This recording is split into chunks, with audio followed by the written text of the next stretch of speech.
At the end of the day, it's not about what you have or even what you've accomplished. It's about what you've done with those accomplishments. It's about who you've lifted up, who you've made better. It's about what you've given back. Denzel Washington. Welcome to Inspire Vision. Our sole purpose is to elevate the lives of others and to inspire you to do the same. Roni, welcome to the show. Thank you. Hey, Appreciate you have just such an interesting background, and quite frankly, one of the most intriguing biographies that I have read, a bio, as you had presented that to me. And I'd love for you to share with the audience really who you are and what you've done and how you ended up writing the book, Hands of Gold, and also talking about some of the other fiction awards that you received and so forth. So I am an award-winning author and journalist. I've been a journalist for some 36 years, 37 years. I've written for some publications you might have heard of. My stories have been in the Huffington Post and Forbes and New York Daily News, WebMD, and Adweek, and a few others. And I've written for daily papers and weekly papers and specialties, environmental and business, and now healthcare. I'm a healthcare reporter for Medscape, WebMD, and also for the Atlanta Journal-Constitution. And some 20-something years ago, my mom handed me some cassette tapes that my grandfather left the family. And at first I wrote a column based on those cassette tapes about leaving your memories behind as a living legacy to your family. And then I decided it was worth more than that and created a novel from it. I changed all the names, I made up the dialogue, and I use the cassette tapes as the basics for the story. It's loosely based on my grandfather's life. He had left, the cassette tapes were of his story, his adventures and near-death experiences in Europe and America. So I took that. The book that resulted is Hands of Gold. I used all my journalism experience to research the book, to make sure it was historically accurate, to look up old census information and pictures and family trees. So Hands of Gold, 6 awards, including the International Book Awards in 2023 and the Global Book Awards in 2023 for different categories. The categories: multicultural fiction, biographical, literary fiction, family saga. I've won some finalist awards for American Fiction Awards and American Legacy Awards. So that's pretty much it in a nutshell, I believe. All right, and it's kind of a factual, what can you call it? Well, it's biographical. It's fiction, literary, but it's biographical. Yes. Yeah, kind of like watching a movie where they say this is based on a true story. Correct. Okay, right. Good. But I made up a lot, so don't think it's all fact. Okay, and that's amazing to me. That you can do that. I think that's phenomenal. What was that gut emotion and motivation that made you want to write this story that really was representing your grandfather's life, other than listening to the tapes? Well, they had a 65-year love story. So the heart of the novel is the love story between two people, and what it takes to, in sickness and in health, to go through life together. They died to the date of each other, actually January 31st coming up. But they, well, when this is out, it'll be past, but they died to the date of each other, a year apart. And I thought that was super romantic. Didn't know how that it's not, my grandparents weren't the only ones to have experienced that, but on the anniversary of one's death, the other went. So that was part of it. my grandfather was a clinical trial patient for streptomycin, which is a treatment for tuberculosis. He was told he was terminal with tuberculosis at 26, but he lived till 86. Wow. So because he took a chance on this experimental treatment to save his lives and then countless other lives as a result. And since I'm a healthcare reporter, I just did a story on tuberculosis, which I asked my sources, and they said, yes, streptomycin was a game changer and was used to pave the way for the medicines that are used today. So it is still being used, but there are other medicines that are used to treat TB, which is the largest infectious disease killer in the world. We think COVID, but COVID just was there for a little bit, taking attention away from tuberculosis, but tuberculosis has always been and remains the largest killer of people in the world, and infectious disease killer of people in the world. And he was also involved in a workplace shooting spree. I found a newspaper article that backs that up. He spoke with the gunman. He had a lot of courage, bravery to try to talk the gunman out of doing what he was doing. And so in my novel, I take that a step further, and he saved people. There was somebody who died, but he saved others. So my grandparents both lost most of their family in the Holocaust. And so for my grandfather, I talk about the guilt of being here in America and hearing about what was going on in Europe, and knowing he had been there, and had he stayed there, it would have been him too. But living with that guilt of, Yeah. he didn't do enough? Right. Could Right. he have done more? And one of the things I find so interesting is I talk about a journey. And, your book is the journey of your grandfather. And I want to get into that more. But what I find is so often journey inspires great lessons. And as we look at the journeys that we go through or that you're writing about, there are incredible lessons that come from that I think can have such an effect on people and on their lives.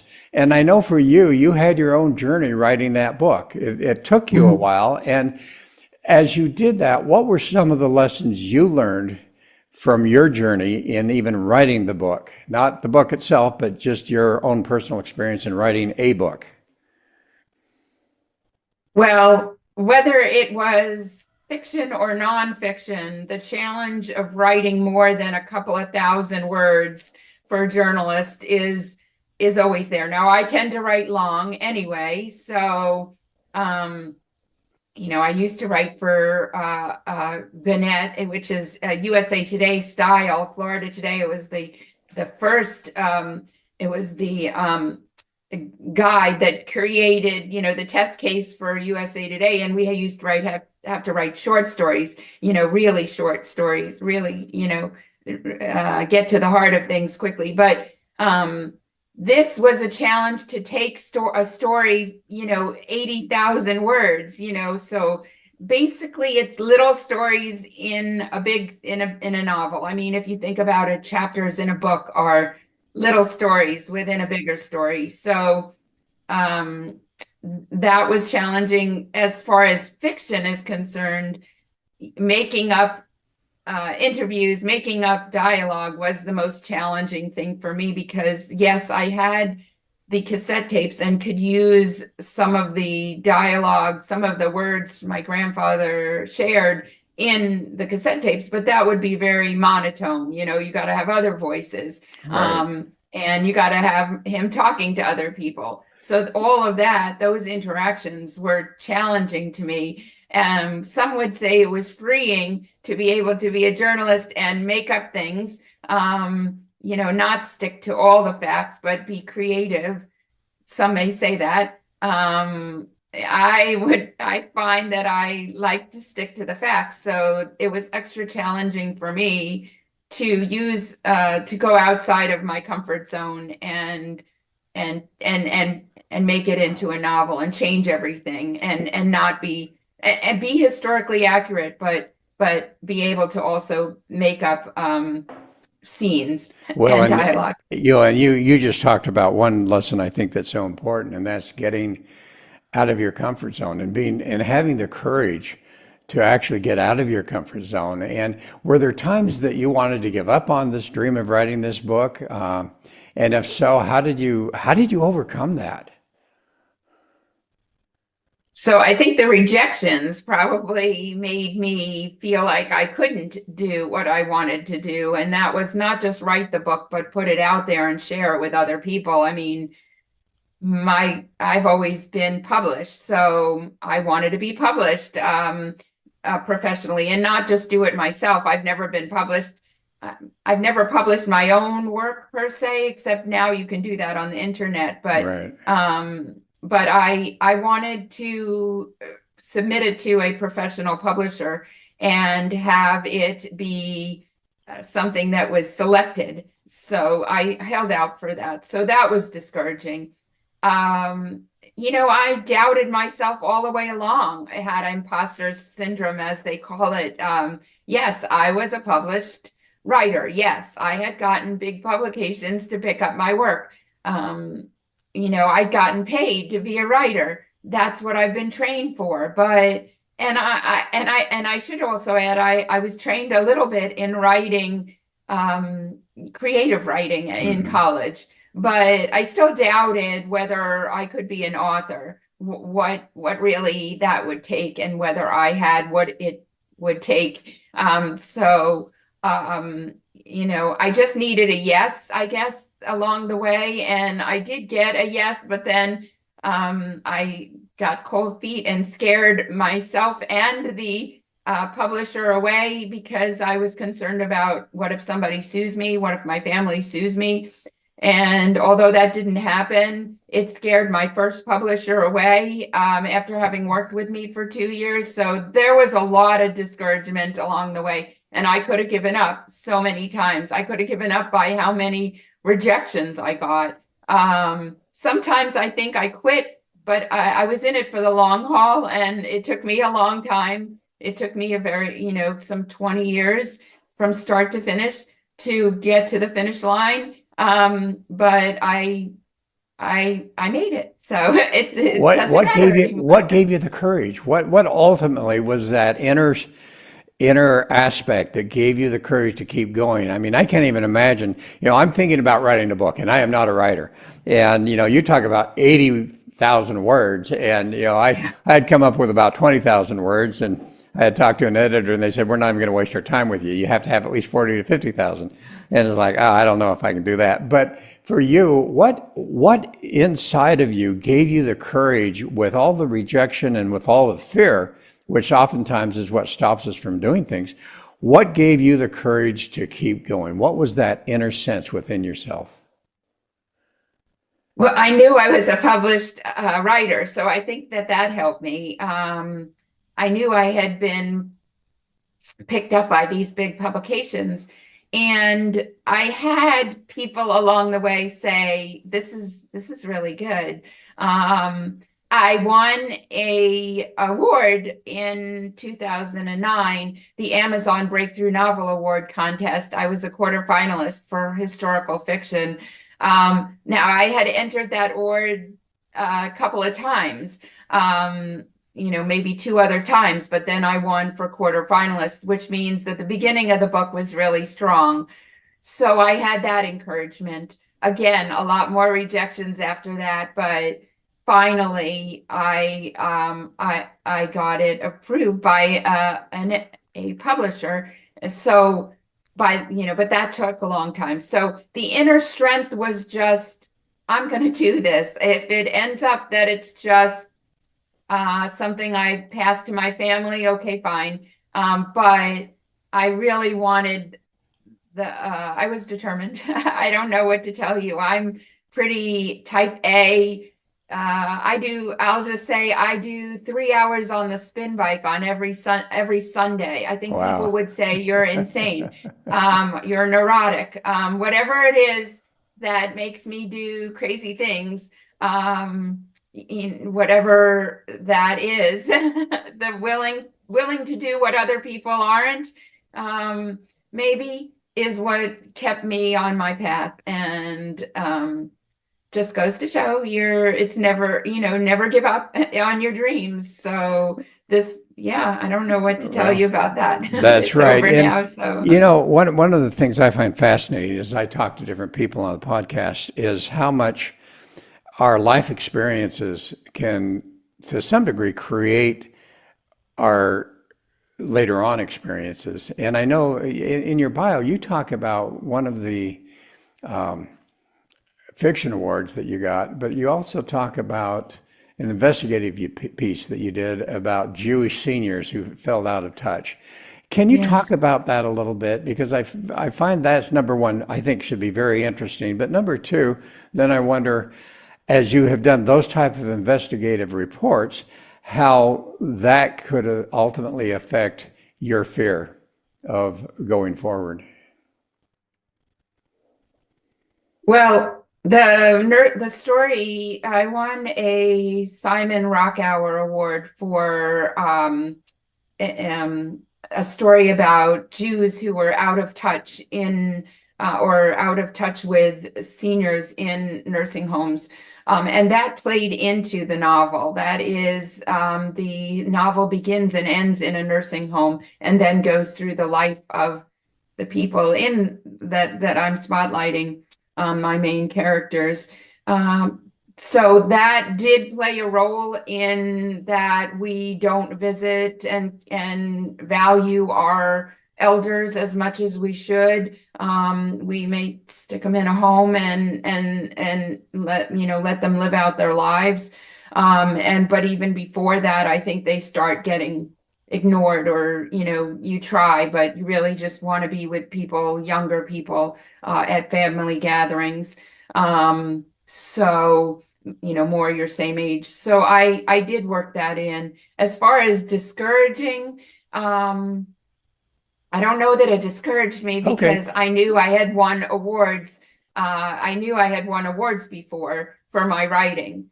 So I knew that I was a good writer. It just was a matter of, taking it to the next level. And also, even after you write a really good book that wins awards, there's no guarantee that people are going to buy your book. So, there's always the next step of what you have to do.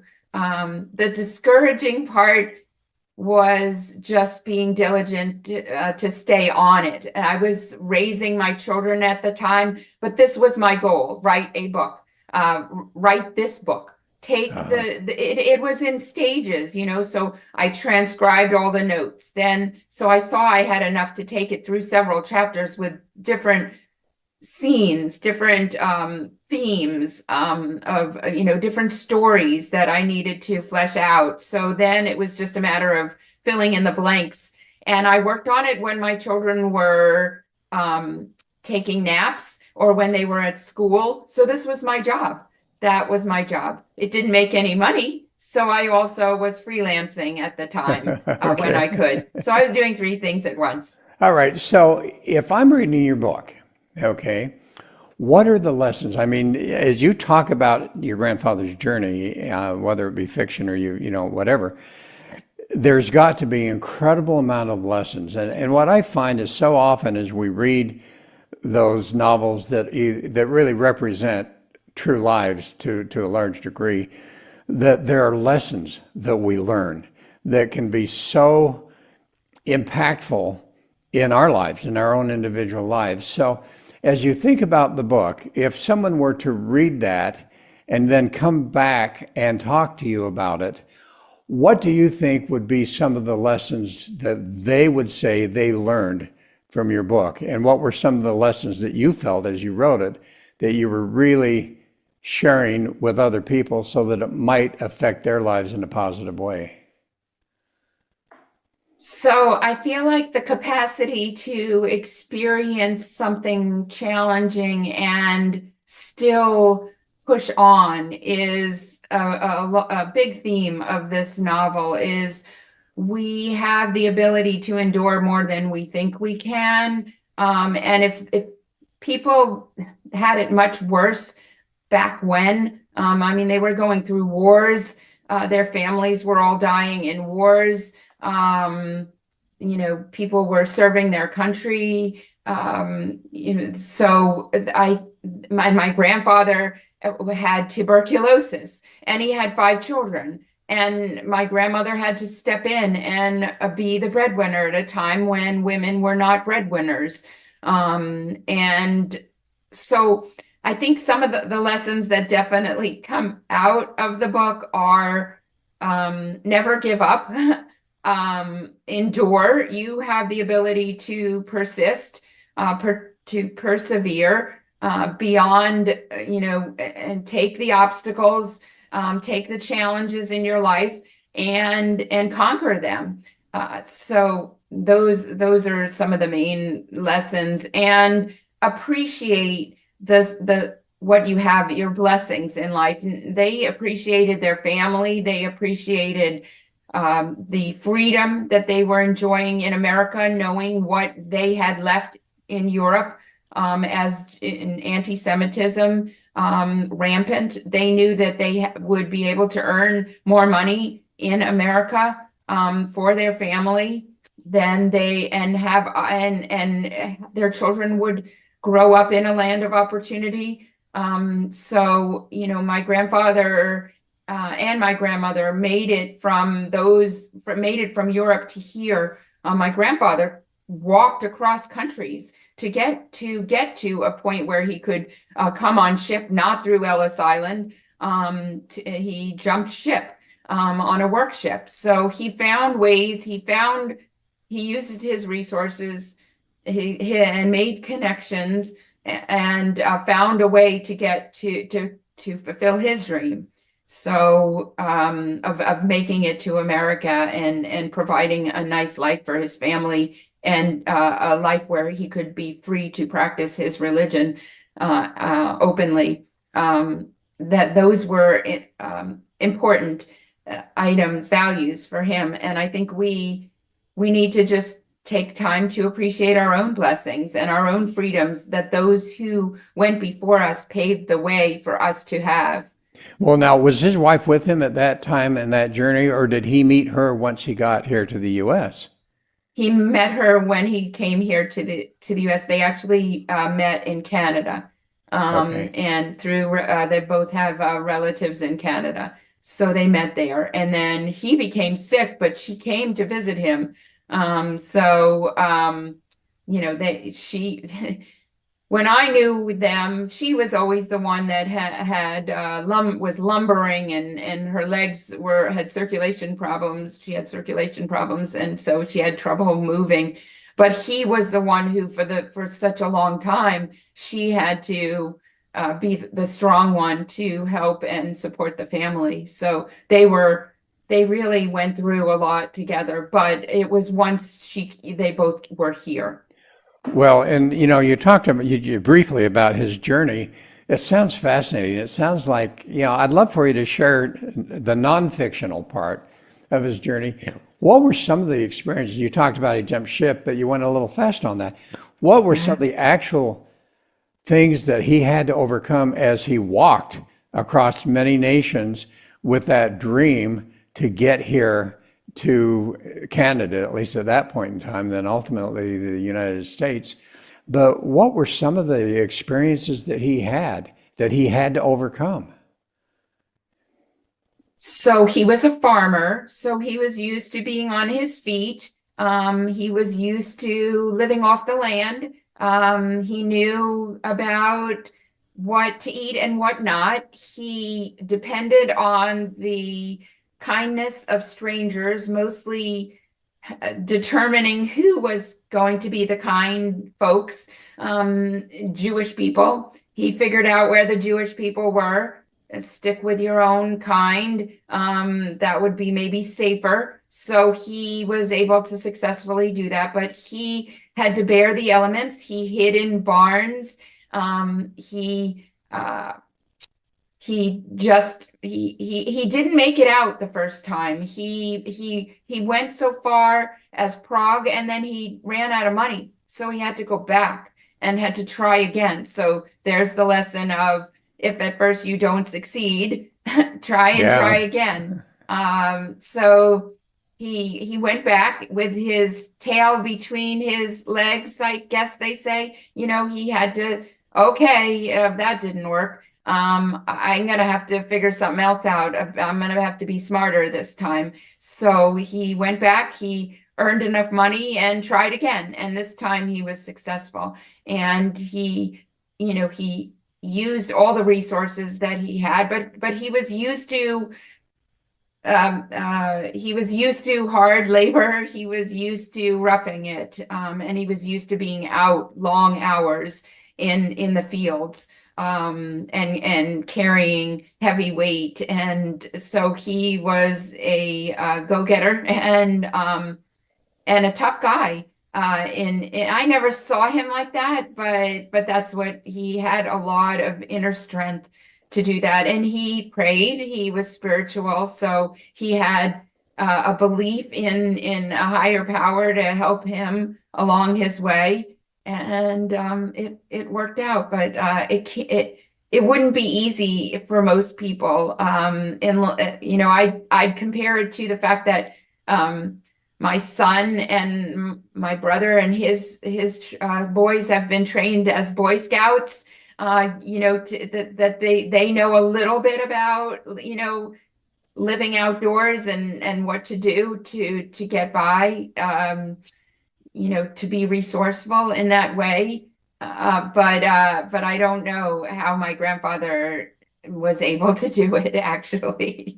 Well, and he made tapes, which I find fascinating. We talk about a legacy, and after we're gone, what do people think about us? What are we remembered for? I remember when I went to my dad's funeral, and it was so fascinating to understand the legacy that he left, which was just amazing. And it sounds like, with your grandfather, he left an amazing legacy too that allowed you to write this nonfiction, quote, fictional book that has won top awards. But how did he do that? What did he do? Did he carry a recorder with him and just do that? Or once he got to the States, did he then decide to start recording? Or what are your thoughts about that? You're a writer, most of us aren't. But how important is it to write down our experiences to leave a legacy? Well, he actually didn't start recording until he was in the nursing home, and my grandmother was having trouble, and my aunt gave him a cassette, a Panasonic cassette player, and with tapes, and said maybe it would be, I think the children would like to hear the grandchildren have asked to hear your story, because we had tried to pick his brain a few times. Mostly we were interested in the Holocaust, the connection with the Holocaust, because we had read about it, and we knew that that generation had gone through that, and they didn't talk about it much. But so he started recording his life story in his final years, and I talk about that taping. It starts with that taping, him in the nursing home and his wife being not there right then. She was recuperating in a different area in the hospital, and while he was waiting for her to return, he recorded his life story. And then he takes us back in time to when he was born and his journey along the way. And so that you hear about the cassette tapes at the beginning, but then you just hear the story. There's no more mentions of the cassette tapes until the end. So it, like I said, it begins and ends in the nursing home, so I sort of lay out the scene. You can't get connected with somebody in a nursing home if you don't know their story. And so by the end, you're definitely connected to this family. And so you feel that powerful life story, having what a life is like, what a person can go through in their life and end up on the other side.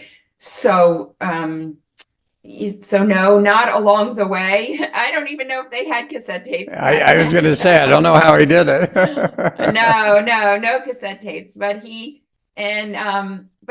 was willing to, occupy himself by talking into a machine. And so he does say, if there's somebody who wants to do something with this, so be it. And I took it as a personal message to me. I'm sure it wasn't necessarily to me, but that's how it worked out. And nobody else, took this and made it into something. So I saw the value of it beyond just listening to it and beyond just creating a column about it. But I do believe it's important to leave your legacy behind as as something for your progeny.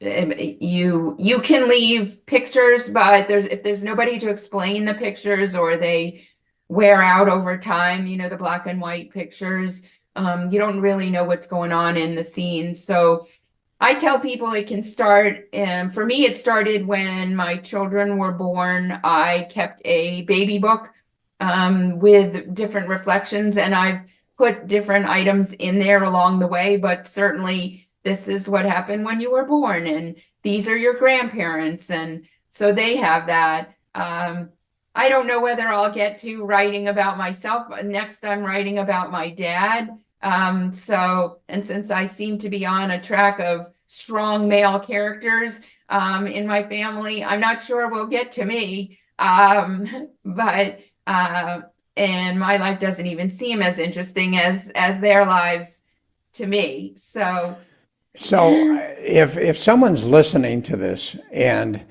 they go, wow, you know what, that sounds like a fascinating thing to do, is to actually record my family history. How, and most of us, like I say, are not the expert like you are in being able to write and so forth. How would you encourage people if they came to you and said, you know what, Roni, how do I start to record my own family history? How do I even approach that? What would you tell them? Well, like I said, you can just write your whatever you want in a baby book for your children, about their lives at the beginning and about your family history. And you can get some input from the grandparents if they're still alive. You wouldn't use cassette tapes, but you could, you could videotape. You can do family trees. You can do research. Most everything is online now. You don't have to Right. do the old-fashioned way that I had to do, and that was visit the National Archives, because I started before everything was all online. But there's a lot online. Be careful. Make sure that it's the right person. A lot of people have the same names, but you can piece together. My family did family trees, so you can. I had family trees of both my grandparents, so somebody can do a family tree. If this is important to them, they can do the research to find out all who went before and find out where they came from.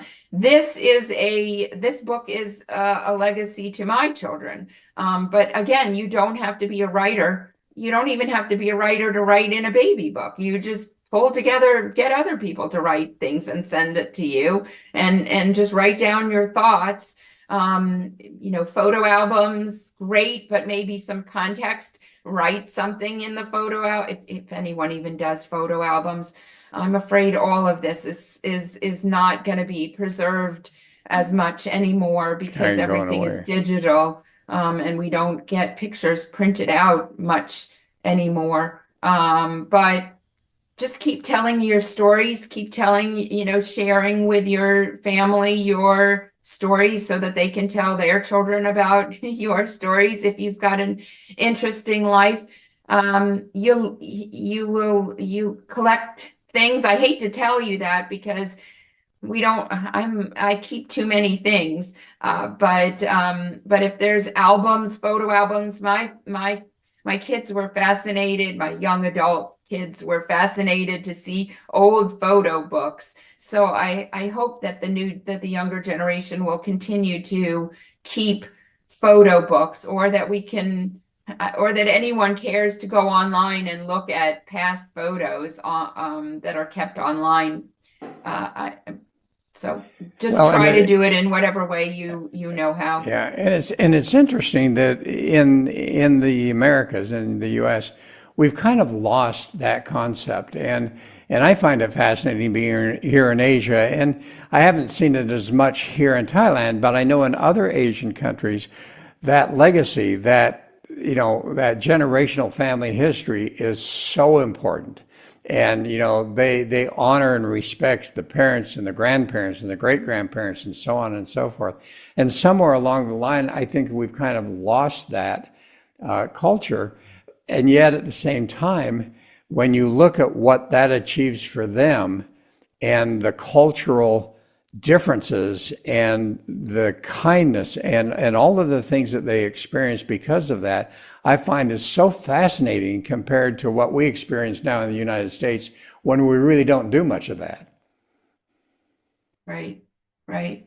I don't know what we can expect from how anyone is preserving family histories now. I don't know how interested children are in that. Maybe at some point they will be, and they will take the time to do their own research. Maybe when I was younger, I didn't care either, but we did have photo albums, which we don't really have too much anymore. You can, I guess, make photo albums, but it seems more like an effort, and I'm not sure how much anyone's doing that. So will everything be available online? All these pictures of family through the generations. I think, when we get married, when we have different events, for us, bar and bat mitzvahs, we have family photo albums, which I think are still important. And I hope that people nowadays, when they get married, that they still create a photo album and not just a video. So I can't speculate what will happen. I just know that in the past we've been very interested in genealogy and preserving the family trees.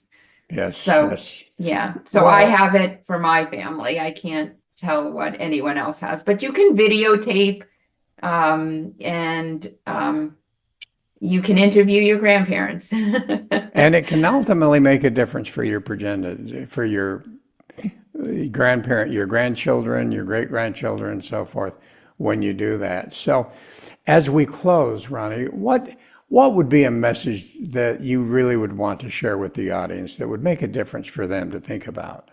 Don't ever give up on your dreams, no matter what the obstacles are that get in your way.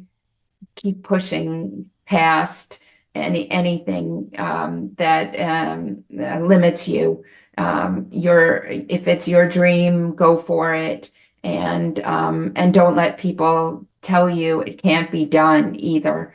You have the capacity for amazing achievements in your life, and just what is it that you're here for, and take time to value the blessings that you have been given in your world, based on those that worked hard before you. Oh, I love it. That's a great message. Well, Roni, thanks so much. This is fascinating to me, how different individuals will go, and as you said, you went over a lot of our obstacles to finally get this book printed and published, and the difference that it'll make in somebody's life reading about your grandfather, understanding that, yeah, there's some fiction in there, but at the same time, there's some reality of how an individual actually did what he had to do ultimately to achieve that dream. And I love that. So thank you so much for that. And thanks for sharing with us today. Thank you for this opportunity. You bet. And folks, thanks for listening. I hope you've enjoyed it, and I hope that it will make a difference in your lives, and maybe start thinking about what legacy are you going to leave for your kids. Anyway, this is Dr. Doug saying join us again soon, and namaste.